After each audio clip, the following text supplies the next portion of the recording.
Hello guys, this is Flash Research, episode 3 of Flash Talks, and today we are bringing a trader that is so great.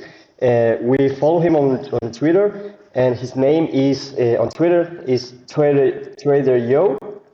His real name is Max, and basically he has been a trader for 10 years that worked into different funds on currency interest rates and various other things, and then began trading small caps at on 2019.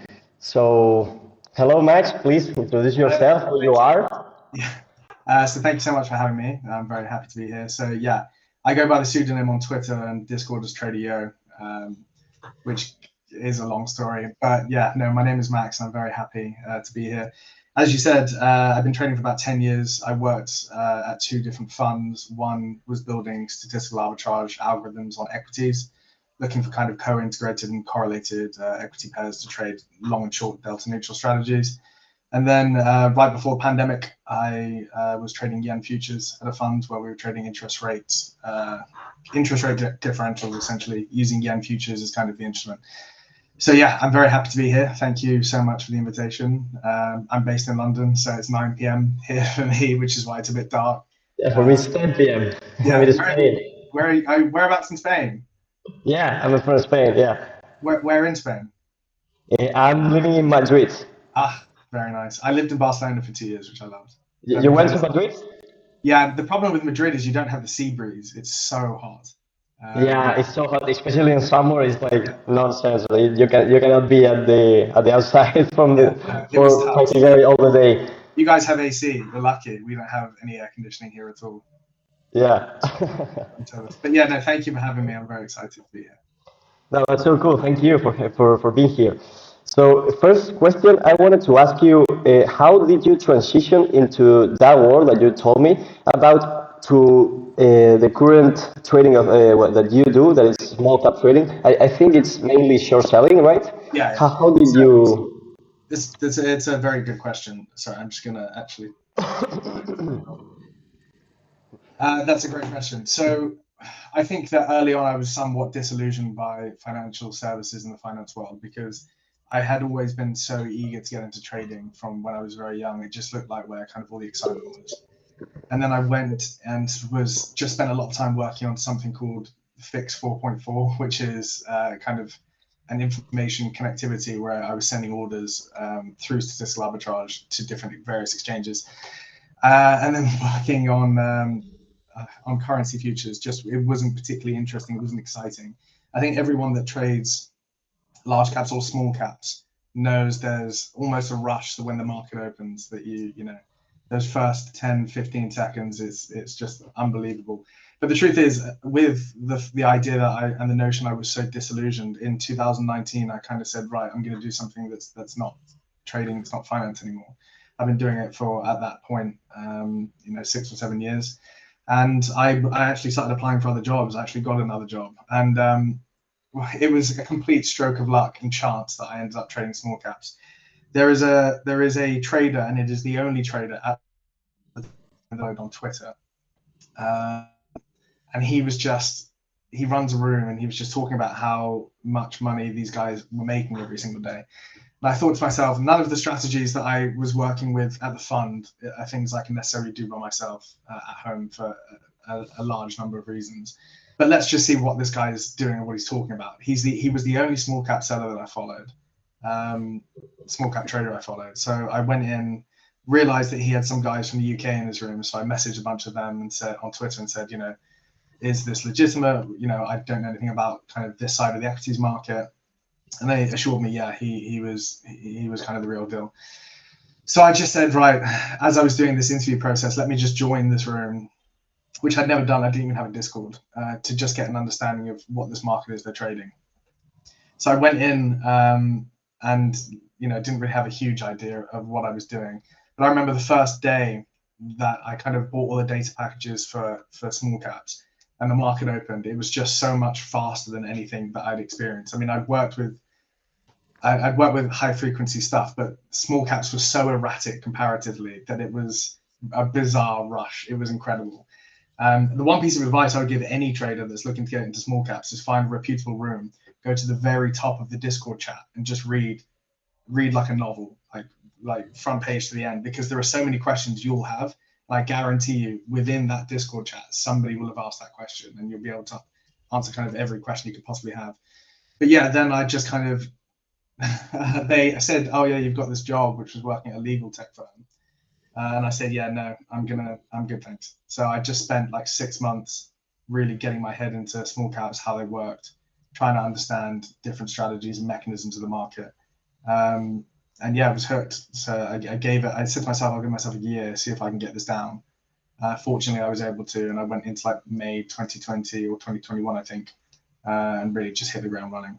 So yeah, I was really fortunate to be able to get into small caps. It was a complete stroke of luck. And back then, how were you trading? Like, what were you seeking on the market for placing trades? So that early on, when I was just trying to get an idea of small caps, the thing is, I looked at it the first time when I was looking at charts before I'd gone through strategies that this room were doing, and I said, "Oh, this looks relatively straightforward."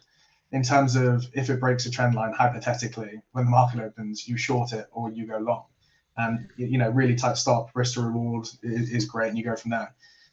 So I thought, oh yeah, I'd have this down. But then I was very quickly humbled because, as we all know, anyone that trades small caps know, structures are not necessarily that clean. You've got, riggers, you've got underwriters of different stocks that will come in and swipe, and then you start losing money quite quickly. And I didn't really understand very early on much about kind of locating stocks and how that worked and the pricing that was involved. I started with TraderYo, who are notoriously a very expensive broker to use.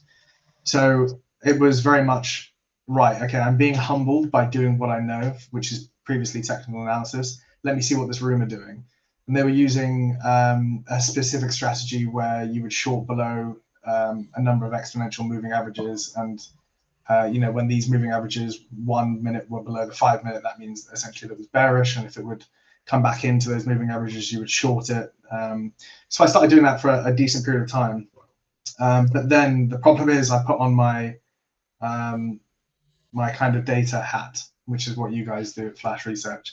And I said, right, okay, let me actually build a model of this and just run it. And it didn't end up being as profitable as I would have liked. So I then moved on from that to, I realized, right, I've learned a lot in this room about kind of the fundamental macro side of these small caps. And now let me kind of use what I've learned from this room, use what I already know, and see if I can put something together that makes sense to me as a trader.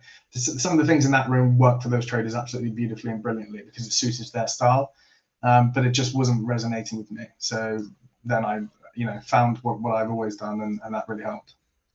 Would you say that style was more like systematic oriented or more discretionary, and you were more systematic, so you like I stepped think it away was from more, that? yeah, I think it was more, I am like always from the beginning, I think my brain has just been hardwired for a systematic approach, because I would always ask questions, why did you not take this trade? Because it fit all the criteria that was meant to be there. And there was too much discretion for me. For some traders, it works absolutely fine, and they make huge amounts of money trading, with discretion. But just for my personal style, it just didn't work for me. I like very kind of black and white rules, where if I don't follow those rules and I lose money, then ultimately it's not down to the market, it's my fault, and I know who's to blame. I think if you have a defined set of rules that you actually follow, which essentially is what a systematic strategy is, it's almost like a Markov chain, then you can actually determine probabilistic outcomes. And if you don't follow those rules and you lose money, then you're the only person to blame. So yeah, discretion just never was my style. Yeah. And back then, how did you track? How did you start tracking that data when you did not have Flash Research? So interesting question. So I mean, there's a number of indicators available. So the most important data to me, or what was the most important data, which has changed. At the time, it was things like gap stats. So what are the statistics that this stock is likely to close below its open? There's a number of indicators out there that you can buy across various platforms. But I was actually just using Notion, which is a glorified Notion, version yeah. of Excel. I know a ton of traders that use that. Yeah, so I've got like pages and years of Notion, notebooks that basically walk me through kind of, right, this stock has done this in the past previously. So if I I remember there was a stock that used to gap all the time, MDGS. It might still. I mean, I don't even know if it's still listed, to be honest. I'm sure it is. And I remember in 2020 and 2021, it would gap quite frequently, and I could just find it and know, right, okay, it's gapped a couple of times. These are my notes on it previously. I know typically it might break high of day or what its average spike was. So then I would start to trade based off that data. Now, what I was doing in 2020 and 2021 is very different from what I've done now, because I've had enough screen time in the market to kind of mature my approach and edge. But that was kind of the very early beginnings of me starting to understand the broader movements of how these stocks work, rather than, I think that one of the great things about flash research, just off topic for a moment, is that it enables you to have conviction in what you're doing. And with strategies from other rooms, for example, it's really difficult because maybe the guys that have made these strategies and have traded these strategies have done it for years. But as a new trader coming into a Discord room and being told, right, this is what we do and this is how we do it, it's incredibly difficult for you to be able to execute that with conviction, having never done it before. And then if you lose money, then coming back the next day and doing it again and again and again, which is why I think traders struggle. Yeah, basically you have to build the data day to day. You don't have a test of historical data to validate your strategies. So exactly, and the thing is, humans are so fallible in that if we're building data day to day, it only takes 3 weeks before emotions creep in, and then you start trading not necessarily to the strategy, but the way that you're feeling. And then essentially the entire strategy you're trying to build data for goes completely out of the window. So yeah, no, you're completely right. And do you struggle with following your systems, or you are like pretty strict when it comes to, okay, you have this set of rules and you always stick to them, or you otherwise like break certain rules when certain events come, like for example a big news event, or there's so much volume in this stock in pre-market, or let's say, I don't know, there are things that can affect your decision making in a discretionary way? I think it's a really good question. I think that anybody that says that they don't break their rules are not necessarily telling the truth, because I think everyone will from time to time. I go through really weird waves of like zen with the strategy where I'm trading it kind of perfectly and I'm able to just leave it alone and let it do its thing and just kind of be able to accept the outcome. And then I go through times where I might take a loss. There's a really interesting cycle where you can have like a really good 2 or 3 weeks with your strategy, and then you take a loss, and you're so used to consistently making money, consistently winning, you then forget the level of discipline that you built to get there in the first place. You then start breaking rules, and it becomes a vicious cycle.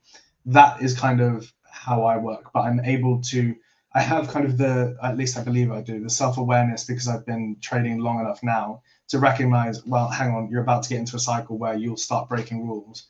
You might lose money and the next day come back frustrated that you lost money because you broke rules, and then keep continuing to do it. So I tend to break rules only when I have really good periods. Then something unexpected happens. Like I was in BBLG the other day. The market opened and I hadn't set my stop quick enough just because I was doing a number of other things, and it halted immediately and then gapped up above where my stop would have been. In the past, that might have been something that had triggered me to say, okay, well, I'll try and trade it on the backside, try and find the backside, which isn't necessarily how I trade now. So for me, the triggering thing is something unexpected happening after a really good streak. That then leads to overconfidence, which leads to you then doing something outside of your system, which then leads to you losing money and then trying to make up for the money the next days, kind of after and after and after. It's a series of events. So there's a great book by James Clear, Atomic Habits.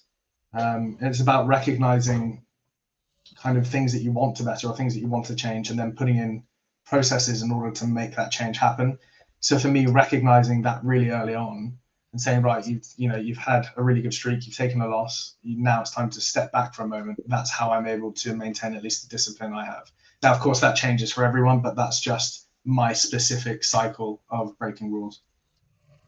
Yeah, that makes sense, and that's something that I know a lot of traders share, including myself. And it's that when you are in a really good streak, it's more likely that you break a rule because you feel like you're invincible. Yeah. So I feel completely like related to that.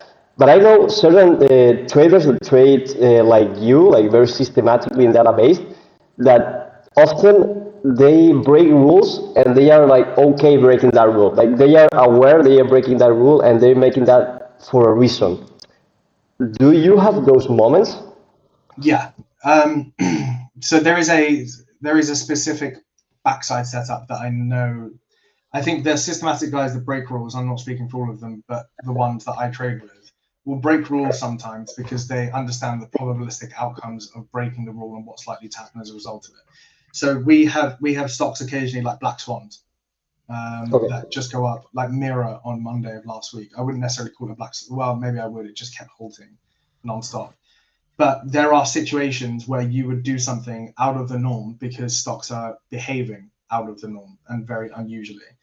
If you have an understanding of what the likely outcome is that is, you are systematic and you are using probabilities, then I understand taking a side bet that potentially it will or it won't work.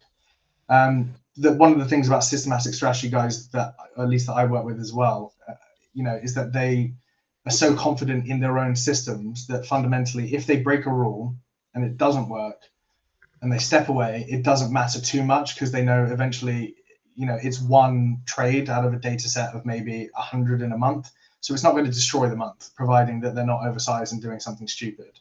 So I think as long as if you're breaking rules, but you're doing it in a way that is well thought out and you understand why you're doing it and you're not doing it out of pure fear and pure anger and pure emotion, then that makes sense. Yeah, okay. And when it comes to making a strategy, like when you have a thesis in your head that you know you want to test this and then start making progresses till you reach a strategy, how is that process in your trading? How do you take a thesis and become it into reality? So, well, Flash has been extremely helpful with that, to be honest. It always starts with a hypothesis, which for me comes from a chart. So there'll be a chart, and this is the thing about screen time. When you've done it for so long, you start to see repeating patterns. And then you start to wonder, well, I wonder if this. You guys actually, here's an example. And sometimes it's not a chart. Sometimes it's a tweet. Sometimes it's an idea. One of my strategies, which is a long setup I'm working on, came from a paragraph I read in an article by the guy Trade the Matrix on Twitter. Mm-hmm. But you guys last week shared something about Mirror, and you said if you're still shorting it, and it was after 2 p.m., there's no point doing so. And you were showing like what those stocks on average that continue making new highs do. I remember it really well. Yeah, I So remember that. yeah, I thought to myself, well, if stocks are making new highs after 2 p.m. Eastern Standard Time, then there's no point shorting them because the data doesn't show that there's any alpha essentially in doing that. Then can we generate alpha by going long? So that one tweet that you guys put out then spurred me to think, right, okay, can I then generate a long strategy that essentially says if it's broken the high of day after 2 p.m., is it profitable to then open a trade and hold it into the close, for example? So then I went on to Flash Research and did exactly that, to try and get an understanding. Because the thing is, you can pull data from Spikey and Polygon, which I do for different reasons and different setups.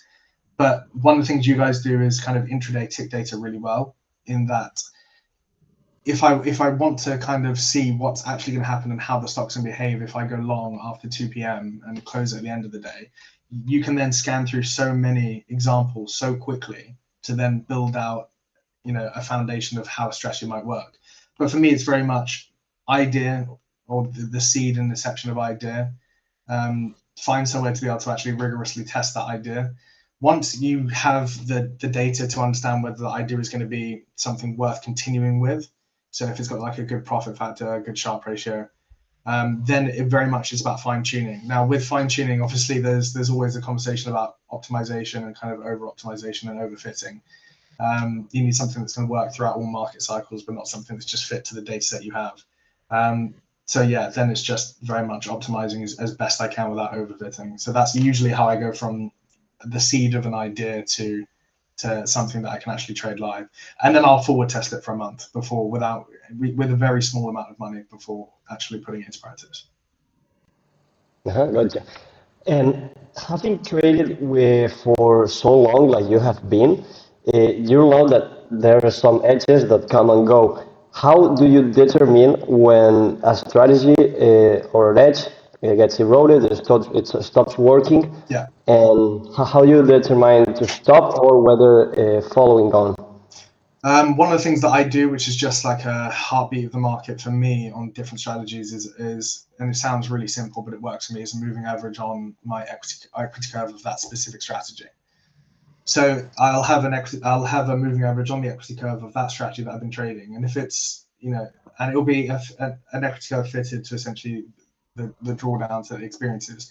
If there's a drawdown that's just excessive for some weird reason, then what I'll start to do is kind of size it down and trying to get an understanding of, is the strategy either no longer working, or is it just going through a drawdown that the data set has never seen before for whatever reason?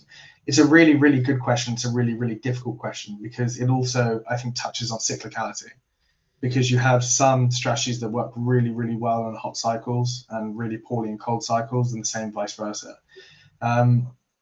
I think that the key to success, especially with this market, is having a number of different strategies that are not necessarily directly correlated, which I know is somewhat difficult when you look at the broad macro picture of small cap US equities. The reason I short these stocks is because of the macro of small cap US equities, which is these are companies with dilutive instruments that have histories of failing, that are companies that need to raise money. So on a macro scale, that they should go down. But looking for kind of uncorrelated strategies to build a portfolio of different setups is how, in my opinion, you should be able to navigate kind of any strategy not working or being in some severe drawdown. Now, if it's well below that moving average and stays below it for a really long time, and clearly it's just trending down after a period of time, you should know to scrap it. But a lot of traders will go into a drawdown and then suddenly stop trading a strategy, but without realizing that it's relatively temporary. It's a really difficult question as a trader, to be honest. But I think time usually is how you can tell. Yeah, makes sense. And you mentioned that you have multiple strategies to, I Yeah. guess, lower the volatility of your P&L curve. How many strategies would you recommend a systematic trader to have? So I have three. Three. I have three different strategies. Yeah. To be perfectly honest, if you're a new trader, I don't think you should focus on more than one. If you're a new trader, hypothetically coming into the market, for a plethora of reasons. I mean, you don't want, if you're a new trader coming into the market, you should be able to just focus on one to, get a hold on your emotions, get a sense of discipline, and understand. But I have three for small caps and I'm working on a fourth, which is a long setup. But the three that I do have are essentially a pre-market short, an open short, and kind of a backside short. And the way that I've structured it is, then the second one should work. If the second one doesn't work, then the third should work. And if the third doesn't work, then it's a stock that you absolutely should not be touching. And I size based on the probabilities of each of those working. So for example, the first strategy has a lower win rate, but a much higher risk to reward. So I can size lower. Whereas the second strategy has a much higher win rate, but a lower risk to reward. So I can size heavier. So the idea is all about ensuring that you have a relatively smooth P&L curve, basically, your equity curve. So three for me is pretty much perfect. I'm looking at a fourth with the long strategy at the moment. But if you haven't mastered one, don't bother trying to master a second. And how much frequency of placing trades would you say is optimal for a trader like you, a day, let's say? I will place on a ticker between 2 and 5 a day, maybe. The only reason why is because there are some traders that are really, really good that can place hundreds a day. But as I said earlier, I started out with TraderYo, and one of the things that I learned really, really quickly was that even when I was profitable, I was still the next day logging in and my count was down and I couldn't figure out why. It was because of commissions. So I kind of ingrained in myself really early on to take the least amount of trades with the highest probability of success. And the only reason I was doing that was because I had started with TraderYo because it was the only broker that I thought that I could work with, being from the United Kingdom. And the idea was that I needed to become profitable. And I couldn't do that if TraderYo were taking up all of my commissions, which meant I needed to make less trades that had a bigger impact, which is what I started doing and how I worked on my first strategy. So yeah, maybe 2 to 5 per ticker, 5 if I go through all 3 setups, 2 if I go through just one, which will be open and close. And how do you manage risk between strategies? Like, how do you, how do you increase risk over time? I guess you are now like a bit stable with increasing your size. Yeah. But when you want to go to the next level, what is your step by step? So this was something that troubled me for a really long time, which was how to size up. And the thing is, I don't size up. And what I mean by that is I compound my account every single day, which means I never have, which means sizing up happens naturally. And I don't go through the fear of suddenly trading an amount I'm uncomfortable with. So when I first started in this Discord room, the guy that runs the room was saying to me, you're ready to size up. No, I didn't think I was by any stretch. So what happened is I then went from 300 shares to 500 shares or 600 shares. And immediately I was on edge. Because I was trading much more than I traded previously, and the P&L swings were different. But what I do is just, let's say I'm risking 1% of my account for 1 hour, and my account is 100K. So I'm risking $1,000 per trade per day. If I make 5 grand and the account the next day is 105, then what I'm doing is then risking 1% of that 105. And the reason that really works well for me is because I'm able to then scale up every single day. And the P&L changes are not massive, and you get used to it gradually over time. So over 100 days, all of a sudden, if you do 100% over 3 months, which I've seen some guys on Twitter do, 100% in a month. But if you do 100% over 3 months, each day you're slowly actually trading more without necessarily realizing it, because it's such a small amount potentially each day. And that was how I actually grew my account, successfully. Going from a share size and then suddenly sizing up, it didn't work for me. But that's just me personally. Some guys might be different. And now you keep compounding, or you stopped compounding? No, so it got to a point where I stopped compounding, and I withdraw. There are times where I might say, right, I might compound again until the account's 50% larger. So I might go through a period. Usually it happens in 3-month cycles. So I'll have a 3-month cycle where I'm happy and I'm taking things out. And then I say, right, okay, I feel like potentially going to the next level. So then I'll compound it over 3 months, taking much smaller amounts out. And then 3 months later, the account's a larger size, and say, right, this is the new size. This is what I'll do. I'll keep it here. And then take from there. And then 3 months later, I usually say to myself, right, okay, let's move this up a bit. There's no way I could go from trading, 100 grand account, and then the next day saying, right, okay, I'm going to risk 200 grand size. Because the first trade that opens, I would be so unused to see the trades and the size of the P&L swing that emotions start coming in, and the moment the emotions start coming in, then you're going to trade poorly. And talking about sizing gap, how was your COVID market experience? Like, I guess that's where you really grow big. Yeah. How did you experience that, and how the market has changed since that? So 2020, the first 6 months of 2020 was me really starting to learn small caps. I then stopped trading the strategies in the other room when I figured out my own. From 2020, I would say mid 2020 to March of 2022, because that's when I think 2022 became really difficult. My account grew a lot, because at that point I was only taking out look, we were all in lockdown. I didn't need a huge amount of money. I was only taking out kind of what I needed. And I was able to grow a very small amount into a much larger amount of money. And that was kind of the foundation for my trading. 2022 was very different. Well, for me, maybe for me it was, for others maybe not. But I remember March is when things changed. I'm trying to remember the name of a stock. I think after March, things just became incredibly trappy. Fades weren't particularly good. I don't think the liquidity was there anymore, so the action was incredibly organic. inorganic, I should say. And that lasted the rest of 2022. I know a lot of traders that struggled in 2022, but then around February 23, the kind of liquidity started coming back, and I don't know if that was necessarily anything to do with rates or. Sorry to interrupt. What was the thing that you did Yeah. that saved you from all the other guys that blew up or lost the edge in Ah, 2022? um,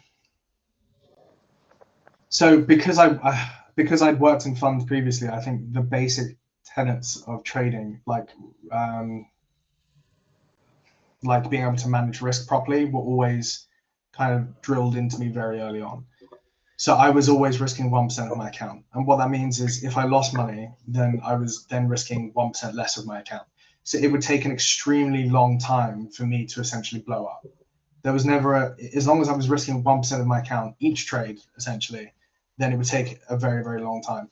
But in 2022, I took the summer off. I figured, something's changed. I've got enough money to be able to relax for 3 or 4 months if I want to. So I took the summer off and came back in autumn and said, right, okay, let's give it a go and let's see how things are working. And it was still difficult. My equity curve was down basically the majority of 2022. But I did recognize that it wasn't just myself having these issues. If it was just me and everyone was doing incredibly well, the concern there is your strategy is not working or you're not trading very well. But because everyone was having the exact same issue, I don't know anyone that had like an absolutely outstanding 2022. It was just a case of, right, you need to go into capital preservation. So you need to be risking slightly less. I can't remember. The thing is, I can't actually remember if I sized down other than compounding down. But then also I was I refined my setup. So I stopped trading micro caps. I do remember that. I said, right, anything under 5 million float, I won't trade because it was just too trappy. But aside from that, it was very much just compounding down, not kind of risking anything that I wouldn't ever risk previously. And yeah, not going into things that were likely to have their float locked up. Things like 4, 5, 600k float. And just there's no point touching it. And what is the biggest difference in the trading that you do now to the trading that you did back then in the COVID era? The trading I do now is much more relaxed in that I'm able to set my orders and go away. And if the trade doesn't work, I get a notification that I've been stopped and then come back and just go into the second strategy or the third strategy. Whereas what I was doing previously was trading pre-market, because that's how the first strategy opens really quickly. And then if getting stopped out, looking immediately to find another place to get back in and then another place to get back in. And the thing is, I was so fortunate with 2021 and the other side of 2020 because things were fading pretty much all the time. Even if they spiked, they would eventually give us really deep fades. So I was fortunate enough to have a really good 18 months where I was able to build a decent amount of capital. Yeah. It was erratic trading, but I was fortunate enough that it worked out because of the way the market was at the time. Then the entirety of 2023 and this year basically has been completely changing my trading to say, right, okay, every time you end up having really bad days, it's because you're doing something kind of completely outside of your system. So now we're going to remodel your system, which is what Flash Research has been really helpful with doing. And now you're just going to, you're not going to sit at your desk and sit there and wait for a setup to come. You're going to set your alerts. You're just going to do something else. And then if you get stopped out, then go wait. And then if the next setup comes, then trade it. And if it doesn't, then, wait till 9 o'clock, close your trades, and hopefully you've made money for the day. I trade with one trader on my side on a daily basis that also trades systematically like you. Yeah. And he's like that. Like he plays his trades, he walks away, he goes to the gym, he goes to walk a bit, and then he comes back and closes at the end of the day. It's like a really big difference between that trading and my trading. I have to be in the front of the screen like this all the day. So I really admire you. The thing is, I think sometimes people's reasons for getting into trading are very different. Mine is, obviously money, just to be frank about it. But also, it enables me to not have somebody directly overseeing me and micromanaging me to do things fundamentally that I don't care about or don't really want to do. So the idea of being systematic in a way that I can go away and spend time with my daughter, or go outside, or go and see friends, or go to the gym, and still make really good money is something that's very appealing to me, and that was what Yeah, appealed to me about that's systematic. amazing. Yeah. That's amazing. Now it doesn't work all the time. There's times, the longest drawdown I've had with systematic trading was like 2.5 months. And the people that don't trade, don't understand how can you go 2.5 months without making any money. And it's, well, I'm not just, Losing it, man. yeah, I'm not just not making money. I'm actually losing money. Um, but that's systematic trading. And if you're not comfortable with that notion and that idea, and sitting in those drawdowns, then it's just not for you. But you have to trust your data. You have to have conviction in it, and which is why your back testing tool I think is great, because you are able to go through every single chart and confirm your thesis has been executed properly and say, right, okay, that way if I'm having a drawdown, it's not really the end of the world. It's just a case of time. If I keep placing the trades the way that I do, walk away, come back at 9, close the trades, ultimately it's just time. In a month and a half, 2 months, 3 months maybe, then I'll be back at all-time highs.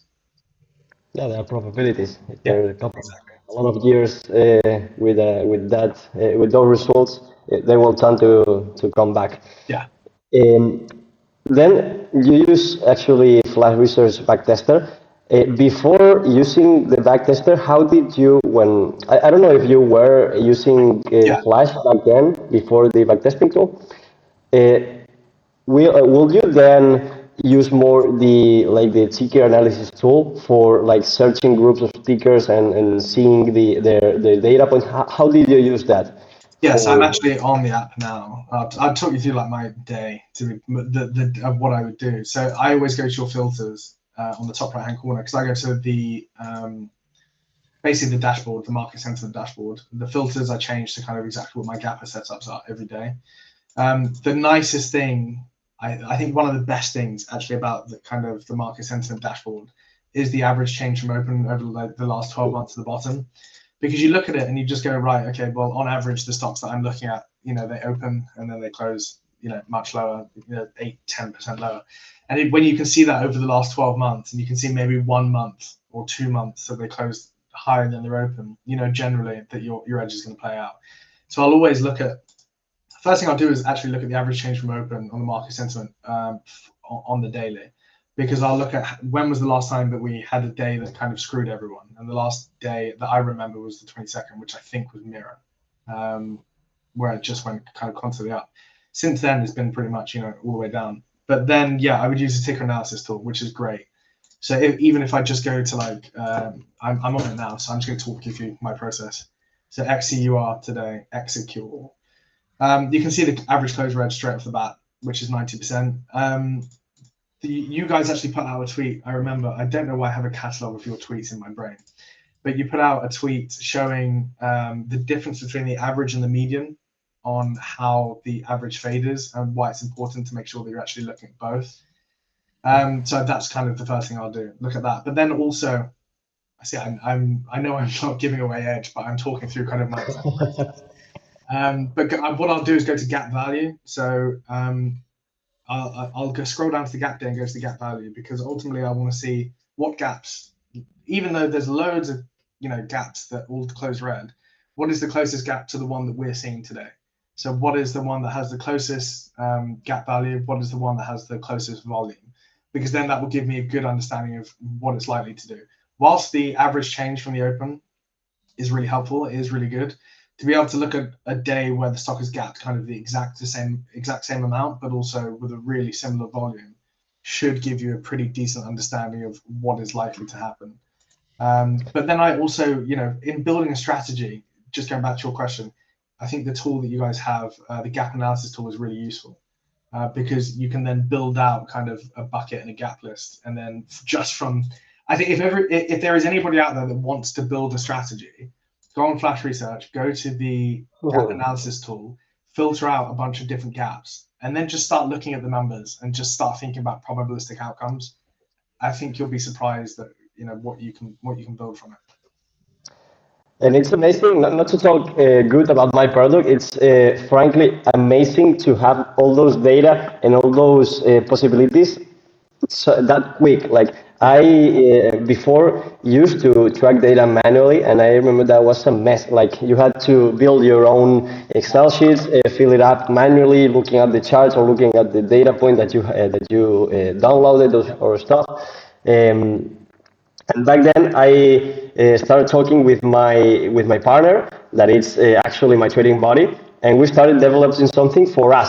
Yeah. And when we saw the incredible like a possibility that could offer to other traders, that's when we decided launching it.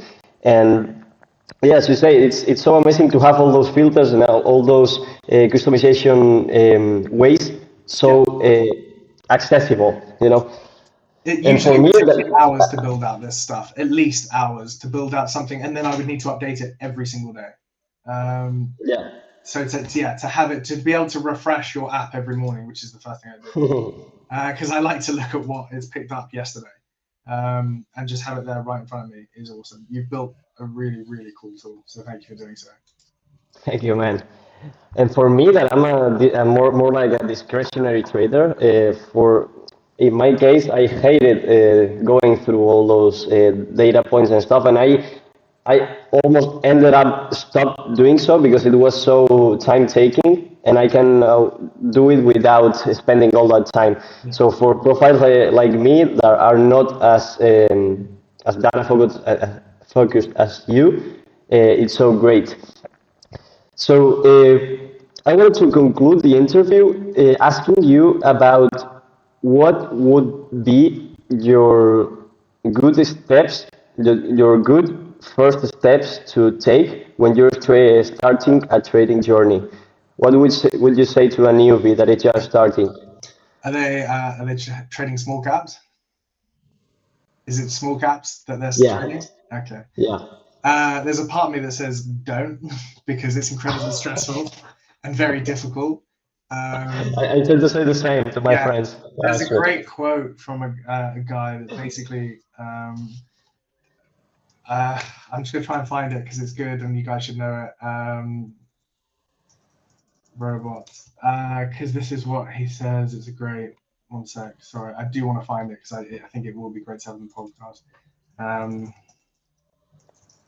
if I can't find it, then I'll send it. Um, No, there's a great guy on Twitter called Trader Dante. His name's Tom Dante, and he had some great advice for people starting trading. But in all honesty, kind of what I said earlier, if you're a new trader and you want to trade small caps and you want to start out, you need to build an edge.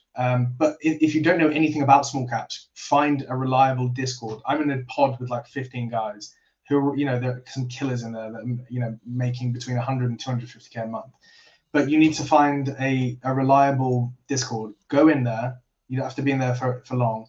Read it front to back so you can get all of your questions answered. You won't even need to ask anything because everything that you will want to know will be in there, everything you're confused about. That will at least give you the foundation for the basic understanding of the macro of small caps. Then find a tool like Flash Research. Even if you're not a database trader, if you're a discretionary trader, it will at least then show you all of the stocks, because you can click through them, especially if you're building a strategy, and get an understanding of how they behave. My advice is it's going to be really, really tough, but if you put the work in, if you're up to 2 or 3 o'clock in the morning, like I think all of us obsessively are from time to time trying to find the edge, you will succeed. But you just really need to understand that you are going into one of the most difficult industries on the entire planet. Yeah, But absolutely. yeah, that's it. Yeah, that's all from me. Okay, then, so thank you for offering us this interview. That was amazing. Your journey is so interesting. So, man, thank you for all you have told us. That's right. I Well, hope thank you so much. I hope to have you now in another episode in the future. Yeah, we'll see Okay, how the year goes.